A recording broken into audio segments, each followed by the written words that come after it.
Pulse oximeter की बढ़ती लोकप्रियता और उपयोगिता के साथ लोग अब अपने रक्त ऑक्सीजन के स्तर की निगरानी के लिए घर पर पल्स ऑक्सीमीटर का उपयोग कर रहे हैं। इस वीडियो में हम आपको एक्यूरेट परिणाम प्राप्त करने के लिए घर पर पल्स ऑक्सीमीटर का सही तरीके से उपयोग करने के बारे में उपयोगी टिप्स देंगे। एक्यूरेसी को प्रभावित करने वाले कारक। उंगली की गलत स्थिति। उंगली आराम से फिट होनी चाहिए। ये बहुत तंग नहीं होना चाहिए क्योंकि यह रक्त सर्कुलेशन को प्रतिबंधित कर सकता है। दूसरी ओर, ये बहुत ढीला नहीं होना चाहिए ताकि उपकरण गिर न जाए या बाहरी प्रकाश को आने दे। नाखूनों पर नेल पॉलिश। नेल पॉलिश या गंदे नाखून पल्स ऑक्सीमीटर द्वारा निकले प्रकाश को अब्सॉर्ब कर सकते हैं और परीक्षण की एक्यूरेसी को प्रभावित कर सकते हैं।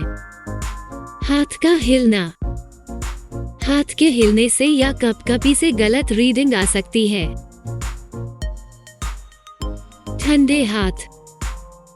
ठंडे हाथों और उंगलियों का मतलब है कि आपके हाथ में रक्त का प्रवाह और परिसंचरण कम है और ऑक्सीमीटर को एक अच्छे पल्स सिग्नल का पता लगाने में कठिनाई हो सकती है।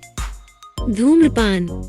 एक व्यक्ति जो अत्यधिक धूम्रपान करता है, उसकी ऑक्सीजन सैचुरेशन को 8% अधिक मापा जा सकता है। गहरी त्वचा। ये पाया गया है कि गहरी त्वचा या हाई पिगमेंटेशन वाली त्वचा के परिणामस्वरूप ऑक्सीजन सैचुरेशन का अधिक आकलन हो सकता है, विशेष रूप से लो सैचुरेशन लेवल्स पर। तेज रोशनी। कमरे में सीधी तेज रोशनी या तेज धूप हस्तक्षेप कर सकती है और इसके परिणामस्वरूप गलत रीडिंग आ सकती है।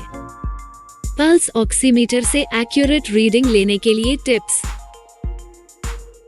हमेशा डिवाइस निर्माता के निर्देशों का पालन करें।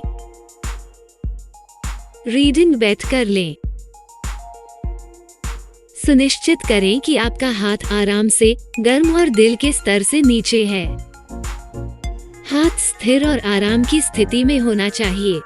आप जिस उंगली का उपयोग कर रहे हैं उस पर किसी भी नेल पॉलिश को हटा दें। डिवाइस में अपनी उंगली डालें और रीडिंग लेना शुरू करने के लिए बटन दबाएं। कम से कम 30 से 60 सेकंड तक प्रतीक्षा करें जब तक कि रीडिंग बदलना बंद न हो जाए और एक स्थिर संख्या प्रदर्शित न हो जाए। पल्स ऑक्सीमीटर रीडिंग को समझना। Pulse oximeter reading blood oxygen saturation का अनुमान है। सामान्य ऑक्सीजन का स्तर कम से कम 95% है। फेफड़ों की पुरानी बीमारी या स्लीप एपनिया वाले कुछ रोगियों में लगभग 90% का सामान्य स्तर हो सकता है।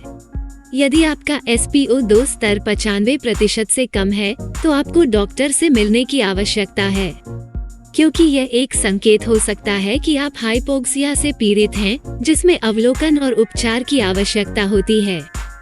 ऑक्सीजन के स्तर का आकलन करने के लिए केवल पल्स ऑक्सीमीटर रीडिंग पर निर्भर न रहें। यदि आप घर पर अपने ऑक्सीजन के स्तर की निगरानी कर रहे हैं, तो ऑक्सीजन के लो लेवल के अन्य लक्षणों पर भी ध्यान दें। सांस लेने में कठिनाई, नाखून, चेहरे या होठों में नीला रंग, सीने में जकड़न या दर्द, एक खांसी जो समय के साथ खराब हो जाती है, बेचैनी या बेचैनी की एक सामान्य भावना। हमें उम्मीद है कि ये टिप्स आपको घर पर पल्स ऑक्सीमीटर के साथ एक्यूरेट रीडिंग लेने में मदद करेंगे।